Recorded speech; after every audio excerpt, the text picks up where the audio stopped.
Hey folks, it's Nate, and thanks for joining me as we once again look to the horizon.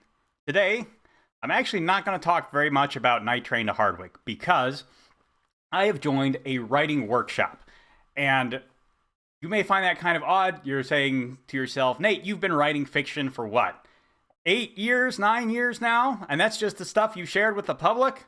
Why are you joining a writer's workshop? Well, the answer is pretty simple. First of all, it's always good to get feedback. As I talked about last week, just having beta readers, not even people who are trained writers, look through your stuff and give you the feedback of a general member of the audience is incredibly valuable. It is, again, really frustrating to write something and share it with the world and get no response. However, as valuable as general audience feedback is, there is a level of intentionality and craft that comes with having another writer who is really working to perfect their craft as well give you some feedback.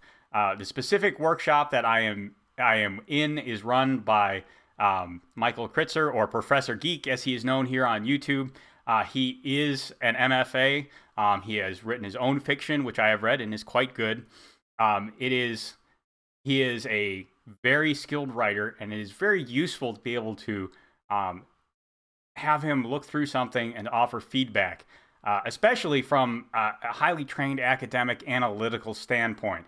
Now, academics are, I don't want to say a dime a dozen, but there are a lot of them out there. They all have different viewpoints. The value of their feedback varies wildly, to be perfectly honest.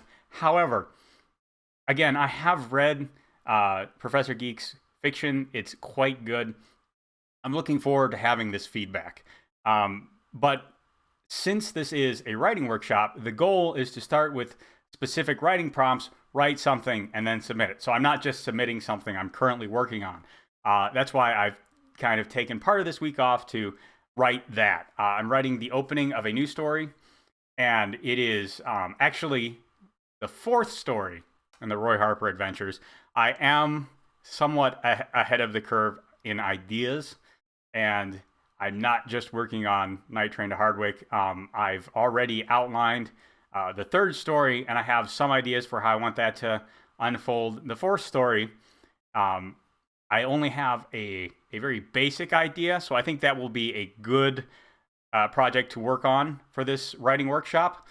And it's been interesting because the goal of this particular part of the workshop is to write a beginning with a great deal of intentionality. And I have to share a secret with you. I tend to write a throwaway beginning, then write the first couple of chapters, then come back to the beginning, rewrite it.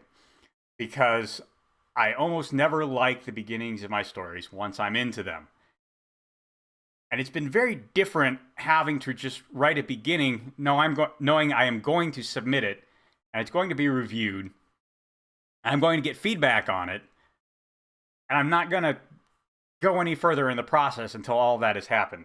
Because again, I usually write the first 4 or 5 chapters before I even submit them to my alpha readers. And I just don't have the time to do that with this story. So I've been a lot more intentional writing this. What does that mean? Well, first of all, I have seriously considered the exact point where I start the story several times.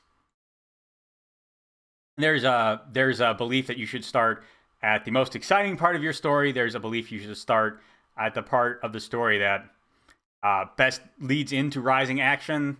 There's a whole lot of beliefs about where you should start a story. Excuse me. The professor specifically suggested starting in media res and then having, a rewind moment or something like that, or just starting in the middle of something exciting and building your story from there. I prefer a certain degree of suspense. For example, in Hexwood, I started the story with a dead body because that is an immediate point of tension that isn't necessarily action. A dead body is kind of unsettling.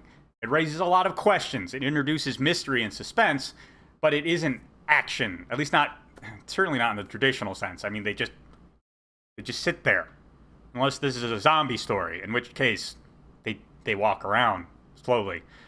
But I started with a dead body in Hexwood because it asked a bunch of questions.